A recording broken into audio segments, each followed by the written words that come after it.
Claudia, estas son 6 preguntas que le hacemos a todos los entrevistados de Katia 360. Así es. La primera es, cuéntame una experiencia que cambió tu forma de ver México. Creo que la más relevante de mi vida fue cuando realicé mi servicio social en Hidalgo, en un pueblito que se llama Tepetitlán, Hidalgo.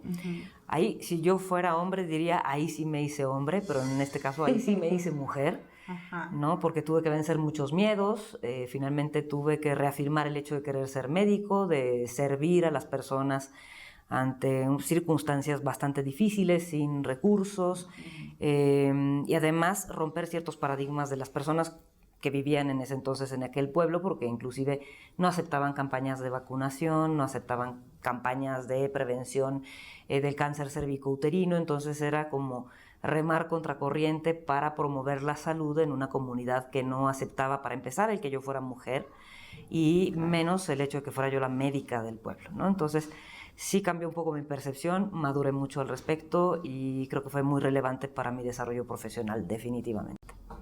¿Cómo eliges tú, Claudia Napazzo, tus batallas? Pues muy frecuentemente las batallas me eligen a mí y entonces pues tengo una etapa de meditación en donde elijo si la tomo o no la tomo, normalmente la tomo. Y normalmente adquiero o acepto batallas en las que sepa que pues podré dar mi mejor desempeño. Hay batallas en las que sí soy sincera y en las que de plano no me meto porque sé que no voy a dar el ancho, me va a resultar muy difícil o de alguna manera me va a perjudicar. Entonces me han ocurrido las dos cosas, pero últimamente hay más batallas que me eligen a mí de las que yo elijo. ¿Cuál es la experiencia más dolorosa que has vivido, pero de la que más has aprendido?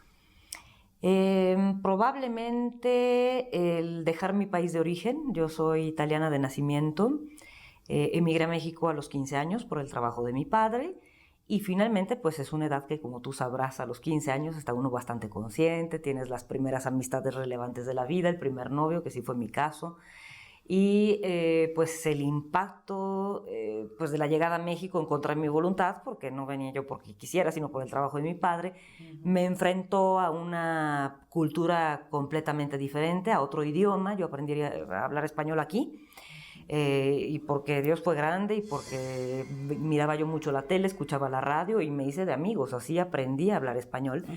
Y finalmente pues dejé un estilo de vida y adquirí otro, y creo que el gran aprendizaje actualmente es que no soy ni de aquí ni de allá. Digamos que sufro de una crisis de transculturalización, o sea, me siento muy mexicana y un poco italiana y a veces muy italiana y un poco mexicana, pero yo diría que esa fue una situación muy impactante para mí, muy impactante, pero de mucho aprendizaje además, porque a México le debo lo que soy. ¿Qué harías si supieras que no vas a fallar? ¿Qué decidirías hacer? Pues lo intentaría, definitivamente. ¿Pero qué? O sea, ¿qué intentarías? Probablemente implementar más acciones en contra de la discriminación por género, que creo que es una gran problemática en este país y en otros.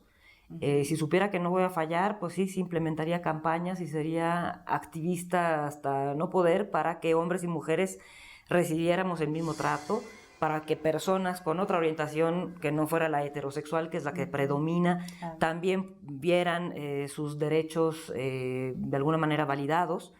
Y creo que sería pues mucho más intensa en la protección de esta parte que a mí me toca, ¿no? De la sexualidad, o sea, la igualdad de género, la igualdad en cuanto a orientaciones sexuales.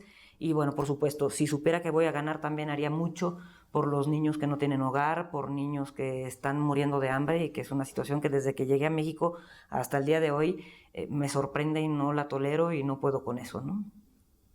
Si solamente pudieras resolver un problema, ¿cuál sería y por qué? De México, definitivamente me iría sobre la desigualdad y la pobreza. O sea, si estuviera en mis manos resolverlo, lo solucionaría. O sea, que hubiera más igualdad de oportunidades, de circunstancia, no las mismas desigualdades que conocemos, de personas con coches que cuestan lo que un departamento y niños que no tienen ni calzado. Pues es una situación con la que convivimos cotidianamente y cotidianamente me duele, y pues, si pudiera hacer algo lo haría. ¿Qué acontecimiento borrarías de la historia de la humanidad y de México? De México, muchas cosas, pero si tengo que elegir una, creo que borraría el terremoto de 1985, que de alguna manera yo llevaba pocos años en México, pero pues fue impactante. Conocí a muchas personas que perdieron a miembros de su familia y que fue pues muy impactante, ¿no? De lo poco que yo conocía de México, fue un parteaguas en mi convivencia con las personas que estaban aquí. Y por otro lado de la historia, vaya, toda circunstancia que implicó discriminación o matanza masiva, como el Holocausto, por supuesto, si pudiera eliminar las guerras mundiales, lo haría gustosa. Gracias, Clau. Al contrario, Katia, a ti.